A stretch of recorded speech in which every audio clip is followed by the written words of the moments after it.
naman mag-multiply at mag-divide ng fractions? So, tulad ng integers, mas simple yung rules ng multiplication at division sa fraction. So, let's say, we have 2/5 times 1/3. Ang gagawin nyo lang, imumultiply yung numerators, so 2 times 1, at imumultiply yung denominators, so we'll have 5 times 3. So therefore, the answer is 2/15. Okay, next, we will have 7/8 times 4/9. So para yung sagot mo ay naka-lowest term na, check mo kung merong common factor yung given in cross. So for example, ito, 4 and 8. So in this case, meron nga tayo which is 8 and 4. So ang common factor nila is 4. So we will have 4 divided by 4 will be 1. 8 divided by 4 will be 2. So after nun, after mo ma-reduce yung merong common factor, pwede ka na mag-multiply. So 7 times 1 is 7. Then 2 times 9 is 18. So yung answer nyo ay naka-lowest term na agad. Okay. So paano kapag merong mixed number? Ang gagawin nyo, kapag may mixed number, is to change this into improper fractions. So, paano ba mag-change into improper? Multiply the denominator by the whole number.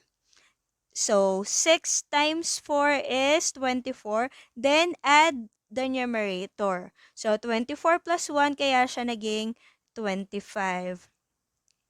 So, we will have 25 over 6, same denominator lang. Then, multiplied by 12 over 15. So, check mo yung number in cross kung meron silang common factor. So, in this case, meron din. So, we will have 25 and 15.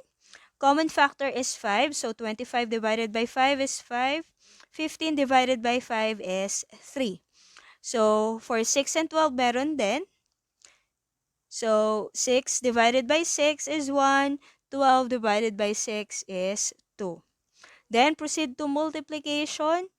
5 times 2 is 10. Then, 1 times 3 is 3.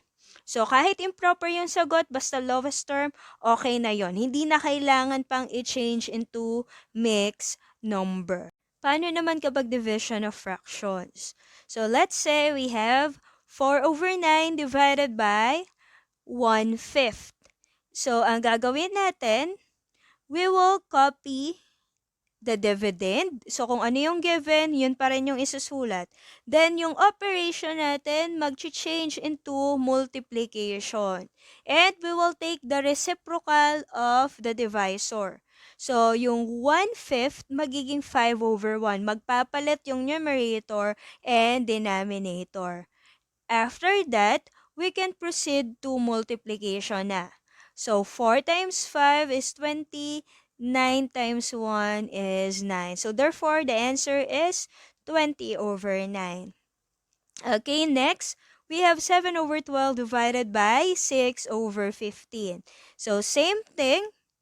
We'll copy the dividend, change the operation to multiplication, then take the reciprocal of the divisor. So, yung 6/15, magiging 15/6. Then, kapag merong common factor, i-simplify na natin. So, we will have 15 divided by 3 is 5. 12 divided by 3 is 4. Then, proceed to multiplication. 7 times 5 is 35. Then, 4 times 6 will be 24. Therefore, the final answer is 35/24. So, kung meron tayong given mixed number, gawin munang improper.